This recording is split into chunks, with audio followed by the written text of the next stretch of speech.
नहीं जी। 3 प्रदेशों में भारतीय जनता पार्टी की प्रचंड जीत हुई है और शुभेंदु अधिकारी को वहाँ का पश्चिम बंगाल का मुख्यमंत्री बनाया गया है। इस पे आपकी क्या राय है? सबसे पहले मैं भारतवासियों को भारतीय जनता पार्टी की 3 प्रदेशों में जो प्रचंड जीत हुई है, आसाम, बंगाल और पुडुचेरी, तो इसमें जैसे कि हमारे आदरणीय प्रधानमंत्री जी ने कहा, गंगोत्री से गंगा सागर तक भारतीय जनता पार्टी का झंडा लहरा रहा है। विगत 2 बार से आसाम में भारतीय जनता पार्टी की सरकार रही है, अब की बार भी बनेगी। प्रचंड जीत हुई है वहां। लेकिन जो इस बार परिवर्तन हुआ है अपने देश में, सीमांत प्रदेश बंगाल में, जिसको कि ममता बनर्जी ने ठान लिया था कि उसको या तो बांग्लादेश में मिला देगी या उसको एक अलग देश बना देगी। इस तरीके से देश को विभाजित करने का काम जो ममता बनर्जी कर रही थी, हमारे देश के परम आदरणीय नेता आदरणीय प्रधानमंत्री श्री नरेंद्र मोदी जी, आदरणीय मुख्यमंत्री हमारे उत्तर प्रदेश के परम पूज्य योगी आदित्यनाथ जी महाराज, हमारे देश के आदरणीय गृह मंत्री श्री अमित शाह जी और हमारे बहुत ही अच्छे और बहुत ही सरल नेता अभिभावक जैसे युवा मोर्चा के हमारे सुनील बंसल जी, इन सब ने मिलकर के अब की बार इतना परिश्रम किया बंगाल में, जिसकी कि आपको कल्पना नहीं होगी। हम लोग चूंकि उत्तर प्रदेश में बैठे हैं और विगत लगभग 9 से 10 साल से लगभग हम लोग एक सुशासन देख रहे हैं ना, तो हम लोग कुछ चीजें जैसे भूल सी गए हैं कि भ्रष्टाचार क्या होता है, अपराध क्या होता है। अब तो जैसे लगता है बहुत पुरानी बात हो गई, क्योंकि हमारे उत्तर प्रदेश का जो सुशासन है वही रोल मॉडल हमारा बंगाल के नए नियुक्त अपने आदरणीय शुभेंदु अधिकारी जी जो सीएम हुए उन्होंने भी अपनाया है और योगी मॉडल वहां लागू करेंगे, ऐसा उन्होंने कहा है। बंगाल की जीत पर इतनी खुशी का माहौल है हम सब भारतीय जनता पार्टी के कार्यकर्ताओं के बीच में। एक भारतीय जनता पार्टी का कार्यकर्ता होने के साथ साथ एक आम भारत का नागरिक होने के कारण से मेरे हृदय में भी बहुत खुशी है। चूंकि मैंने आपसे पहले भी कई बार बताया कि मैं बंगाल के कल्चर से बहुत ज्यादा हृदय से जुड़ा हुआ हूँ, पुराना मेरा वहां से संपर्क है, बहुत सारे मेरे व्यापारिक मित्र वहां पे हैं, बहुत सारे परिचित वहां पे हैं, तो वहां पे मेरा आना जाना बहुत ज्यादा होता रहता था। तो बंगाल की दुर्दशा कितनी बुरी तरीके से हो चुकी थी कि वहां उद्योग लगाना लोगों के लिए मुश्किल था, वहां उन्नति नहीं थी, वहां कोई विकास नहीं था, वहां कैसा माफियाओं के जैसा हाल तृणमूल कांग्रेस की नेता प्रमुख जो है ममता बनर्जी जी ने कर रखा था कि जिसकी आप कल्पना नहीं कर सकते हैं। सुनेंगे तो हृदय थर्रा जाएगा। कल बहुत ही एक गर्व करने वाला पल तब मुझको महसूस हुआ जब मैंने देखा कि वहां 300 ऐसे कार्यकर्ता भारतीय जनता पार्टी के जिन्होंने अपने प्राण गंवा दिए पार्टी के लिए और देश के लिए लड़ते लड़ते बंगाल में, उनका शिलापट लगा है वहां पे। कितना ही गर्व का उपल था कि हमारे देश के मिट्टी के लाल जिन्होंने अपने प्राणों को तो आहूत करना मंजूर समझा, लेकिन समझौता नहीं किया, वो कभी भी झुके नहीं। बंगाल का वो हाल था कि मैं वर्ष 2022 की आपको घटना बता रहा हूं। मेरे एक व्यापारी थे और उन्होंने अपने घर के बाहर भारतीय जनता पार्टी का झंडा लगाया था। वो भारतीय जनता पार्टी के कार्यकर्ता थे। तो वहां तृणमूल कांग्रेस के जो गुंडे थे उन्होंने बाकायदे माइक पे धमकी दी कि तुम अपने घर से झंडा उतार लो वरना तुमको तबाह कर देंगे, बर्बाद कर देंगे। ऐसा माइक पर ऐलान हुआ दिन में, और अगले दिन उनकी बेटी को अगवा कर लिया गया। और वो बेचारे जब गए थाने में रिपोर्ट लिखाने के लिए, उसकी सूचना देने के लिए कि मेरी बेटी लापता है, उसके बारे में कुछ खोज करिए, तो थाने में उसकी रिपोर्ट तक नहीं लिखी गई।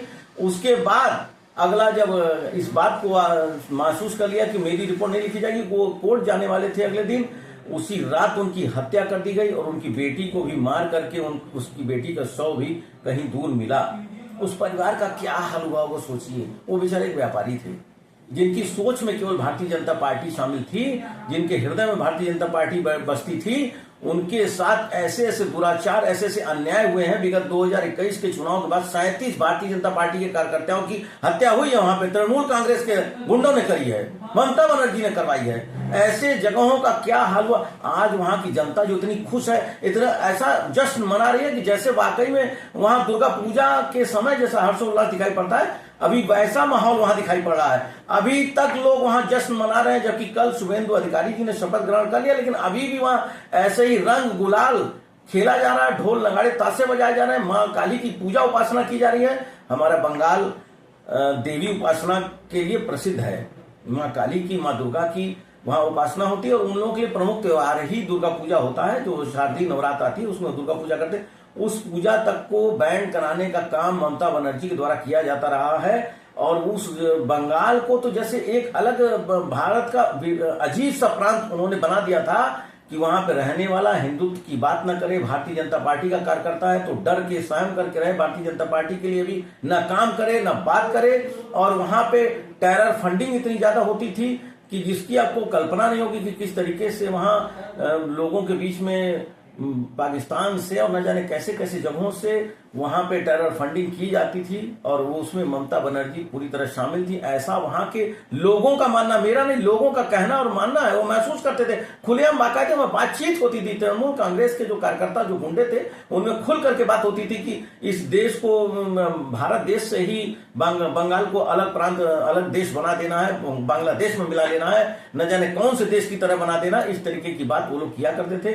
लेकिन आज बहुत ही मैं धन्यवाद दूंगा कि मेरे देश में एक तरीके से कई अवतार के रूप में जन्मे हुए हमारे आदरणीय प्रधानमंत्री श्री नरेंद्र मोदी जी, परम पूज्य योगी आदित्यनाथ जी महाराज, अमित शाह जी, सुनील बंसल जी जैसे लोग मिल करके हमारे देश में पुनः एक बार बंगाल के में पहली बार भारतीय जनता पार्टी की सरकार बनी है। डॉक्टर श्यामा प्रसाद मुखर्जी के जैसे उन देवतुल्य भारतीय जनता पार्टी के अभिभावक।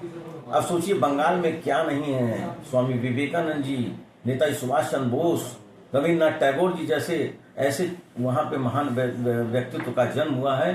बंगाल का कल्चर बहुत ही अच्छा, बहुत ही सौम्य और साधारण, और बंगाली कभी किसी से लड़ना नहीं जानते, बंगाली कभी किसी से हुज्जत नहीं करना। लेकिन वहां पे जो ममता बनर्जी ने अपना 15 साल कुशासन चलाया, उस कुशासन के कारण वहां की जनता त्राही त्राही कर उठी और अब की बार उसी के तर्ज पे बंगाल में प्रचंड बहुमत से भारतीय जनता पार्टी की सरकार बनी। और वहां पे अब हमको लगता है, आशा है कि वहां शांति का माहौल कायम होगा। और मैं इस विषय को लेकर के बहुत ही प्रफुल्लित हूं कि बंगाल में एक बहुत ही अच्छी नेता ने कमान संभाली, शुभेंदु अधिकारी जी जैसे। वो कैथी विधानसभा से एक बार बहुत पहले पार्षद भी चुने गए, उसके बाद फिर उन्होंने अपना राजनीतिक जीवन आरंभ किया। मैं कई बार शुभेंदु अधिकारी जी से, उनके विधानसभा क्षेत्र से मैं वहां पे जा चुका हूं, उनसे मिल चुका हूं। बहुत ही सौम्य और बहुत ही सरल स्वभाव व्यक्ति, जैसा कि आप उनकी बाइट वगैरह देखते होंगे, उनकी बोली भाषा देखते समझते होंगे, बहुत ही साधारण तरीके से किसी व्यक्ति से मिलना जुलना। चूंकि उनके आसपास के जो लोग थे वो सब बहुत ज्यादा मेरा मिलना जुलना उन लोगों से था। अब देखिए देवनाथ रथ जी जैसा कार्यकर्ता, आखिरी में ममता बनर्जी जाते जाते भी उस मेरे भाई का बलिदान ले करके ही गई। और अब भी कोई कसर नहीं छोड़ती है वो, कि अभी कोई कसर छोड़ दें ममता बनर्जी की वहां अभी भी किसी तरीके से शांति बहाल हो जाए। लेकिन नहीं, वो कहीं ना कहीं किसी न किसी रूप से उपद्रव फैलाने की कोशिश में है। लेकिन फिर अब जब अच्छे हाथों में कमान आ गई तो निश्चित रूप से वहां एक बार सुशासन और शांति और माँ बहनों की सुरक्षा का माहौल वहां कायम होगा। जिस तरीके का उपद्रव मैं वहां देखा करता था, माँ बहनों का सड़क पे चलना दुश्वार रहता था। टीएमसी के गुंडे क्या नहीं किया करते थे। लेकिन अब आशा है कि वहां पे एक बार पुनः मोदी जी की जब निगाह पड़ गई बंगाल पे, तो अमित शाह जी को लगा करके उन्होंने एक बार पुनः बहुत ही अच्छी तरीके से शांति स्थापित कर दी है। हमारे परम पूज्य योगी आदित्यनाथ जी महाराज वहां जाकर के जितने भी जगहों पे उन्होंने जाकर के अपनी मीटिंग करी है, जनता के बीच में गए हैं, वहां सभी जगह से भारतीय जनता पार्टी विजयी हुई है। मेरी सभी को शुभकामना और बहुत बहुत धन्यवाद। और कुछ